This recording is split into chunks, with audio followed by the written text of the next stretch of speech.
Good morning दोस्तों, आपका स्वागत है ऑब्जेक्टिव जी के चैनल में।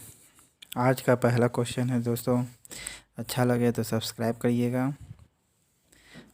और शेयर करिएगा।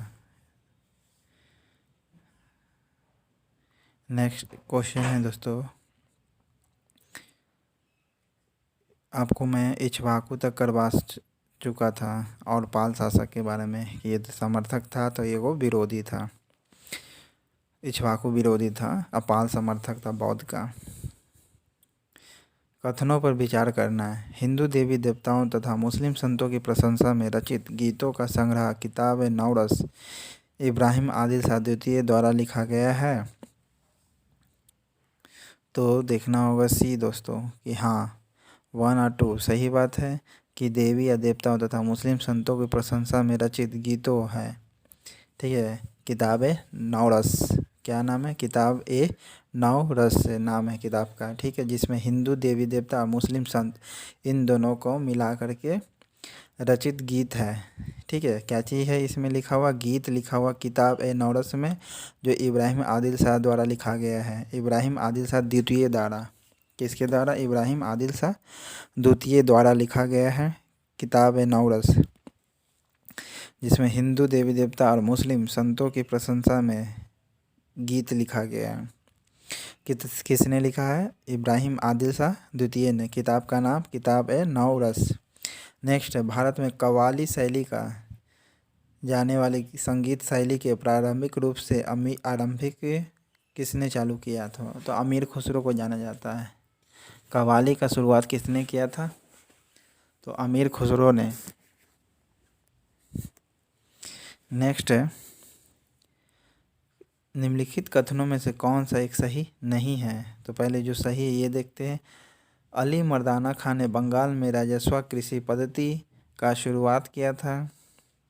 हाँ, नहीं, ये सही नहीं है। देखिए, हमको सही नहीं ढूंढना है, तो पहले जो सही है वो देखना है। तो अली मर्दाना खान ने बंगाल में राजस्व कृषि पद्धति का आरंभ किया था, नहीं। महाराणा रंजीत सिंह लाहौर में तोपों के निर्माण के लिए आधुनिक ढलाई खाने स्थापित किए थे। हाँ, किए थे। कहाँ? लाहौर में। किस चीज़ के लिए? ढलाई खाना, तोप के, आधुनिक तोप के लिए। किसने किया था? रंजीत सिंह ने, महाराजा रंजीत सिंह ने लाहौर में तोपे के निर्माण के लिए आधुनिक ढलाई खाना स्थापित किए थे। अम्बेर में सवाई जयसिंह ने यूक्लिड के रेखागणित के तत्वों का संस्कृत में अनुवाद करवाया।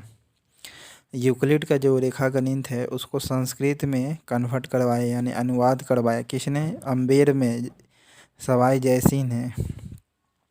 किसने? सवाई जयसिंह ने संस्कृत में अनुवाद करवाया। कहाँ? अम्बेर में। किस चीज़ का? यूक्लिड के रेखागणित को संस्कृत में। मैसूर में सुल्तान टीपू ने श्रृंगेरी मंदिर में देवी शारदा की मूर्ति के निर्माण के लिए धन दिया था। हाँ, दिया था। सुल्तान टीपू ने क्या दिया था? धन दिया था श्रृंगेरी मंदिर में देवी शारदा की मूर्ति निर्माण के लिए। तो इसका आंसर कौन होगा? ए होगा, जो गलत है। ठीक है, तो इसका आंसर तीनों बी सी डी सही है और ए गलत है। महाराणा रंजीत सिंह ने लाहौर में तोपे निर्माण के लिए आधुनिक ढलाई खाना स्थापित करवाए थे। हाँ, किए थे। सवाई जयसिंह ने रेखागणित को संस्कृत में कन्वर्ट करवाया यूक्लिड का। हाँ, किया। मैसूर में सुल्तान टीपू ने श्रृंगेरी मंदिर में देवी शारदा की, कौन सी मंदिर? श्रृंगेरी मंदिर में। श्रृंगेरी मंदिर किसके लिए जाना जाता है? देवी शारदा का है। मूर्ति के लिए, निर्माण के लिए धन दिया था। किसने? सुल्तान टीपू ने। ठीक है, जो मैसूर में है श्रृंगेरी मंदिर। कहाँ है? मैसूर में। कौन सा मंदिर? श्रृंगेरी मंदिर। किसके लिए जाना जाता है? देवी शारदा के लिए जाना जाता है, और इसने धन दिया है टीपू सुल्तान ने। विजयनगर घटनाओं पर विचार करना है। तो विजयनगर का घटना सबसे पहले क्या क्या हुआ था? देखिए, विजयनगर के घटना में आपका 2 हुआ था। पहले कुतुब मीनार का निर्माण पहले हुआ था।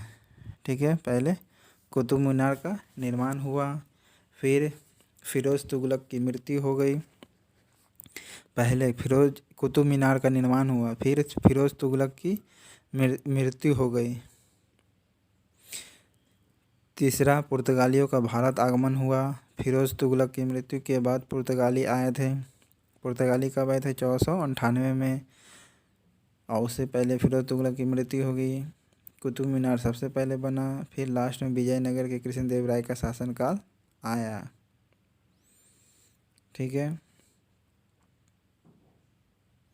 कृष्णदेव राय का शासनकाल आया। देखिए, विजयनगर साम्राज्य का ऐसे पहला इस्टेब्लिश जो 1336 में हरिहर बुक्का ने करवाया था, संगम वंश के राजा ने। लेकिन कृष्णदेव के राय, ये हालांकि ये भी संगमी वंश का राजा है, लेकिन इसका शासनकाल आया पुर्तगालियों के दमन के बाद, आगमन के बाद।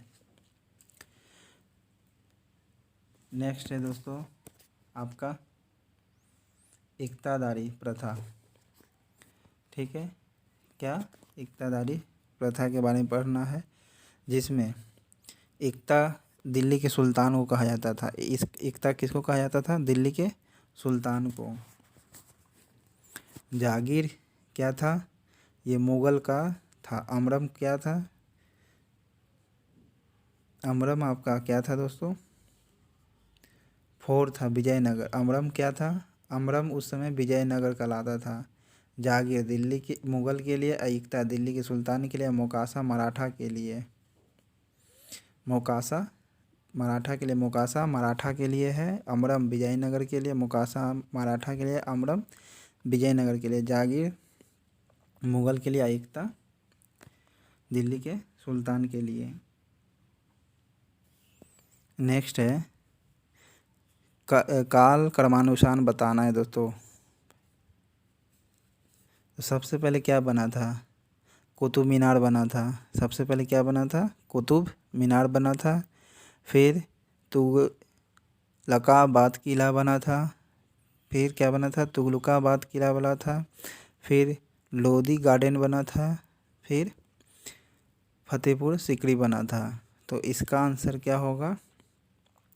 कोतु। ठीक है, इसका शॉर्टकट तरीका है कोतु लोफ। ठीक है, कोतु लोफ, इसका शॉर्ट फॉर्म क्या है? कोतु लोफ। कु से कुतुबुद्दीन, तू से तुगलकाबाद किला, फा से फतेहपुर, ठीक है, अल्लाह फॉर लोधी। तो कोतु लोफ में कु से कुतुब मीनार सबसे पहले बना, फिर तू से तुगलकाबाद किला बना, ला फॉर लोधी गार्डन बना, और लास्ट में फतेहपुर सिकरी बना। सूची 1 को सूची 2 से मिलाना है। ठीक है, सूची 1 को सूची 2 से मिलाना है। 1556 ईस्वी में क्या हुआ था? ये ईस्ट इंडिया 1556 में क्या हुआ था? अकबर का राज्यारोहण हुआ था दोस्तों। अकबर का राज्यारोहण हुआ था 1556 में। 1600 में कौन आया था? ब्रिटिश ईस्ट इंडिया कंपनी का अधिकार पत्र चार्टर प्रदान किया गया है। ठीक है, ब्रिटिश ईस्ट इंडिया कंपनी को अधिकार पत्र प्रदान किया गया है। ठीक है, 1600 में। 1686 ईस्वी में शिवाजी का देहांत हो जाता है।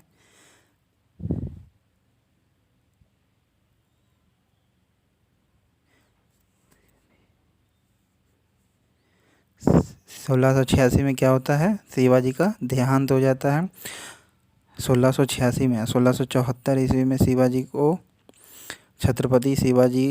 छत्रपति का उपाधि मिलता है 74 में, 1674 में। और 1666 में शिवाजी औरंगजेब के दरबार में पकड़ा जाता है। ठीक है, और 1739 में क्या होता है? नादिर शाह का दिल्ली पर आक्रमण होता है। 1739 में नादिर शाह का दिल्ली पर आक्रमण। किसका? नादिर शाह का। कब? 1739 में, 1739 में नादिर शाह का दिल्ली पर आक्रमण होता है। महाभारत की विषय वस्तु की विभिन्न भाषाओं की कृतिकारों और निम्नलिखित युग्मों में से कौन सही सुमेलित है? तो सबसे सही मिला हुआ कौन है दोस्तों? पंपा, जो कन्नड़ में लिखा गया है। महाभारत है जो पंपा नाम है और कन्नड़ में लिखा गया है।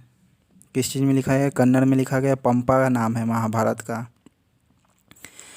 ठीक है, महाभारत को पंपा कहा गया, कन्नड़ में लिखा गया है।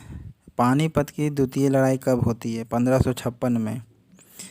ठीक है, पानीपत की द्वितीय लड़ाई 1556 में, जिसका भारत में मुग़ल शासन आ जाता है द्वितीय में। ठीक है, पानीपत की द्वितीय लड़ाई में मुग़ल अब शासन चालू हो जाता है। हालांकि पानीपत की पहली लड़ाई में इब्राहिम शाह लोधी और बाबर के बीच में लड़ाई होता है।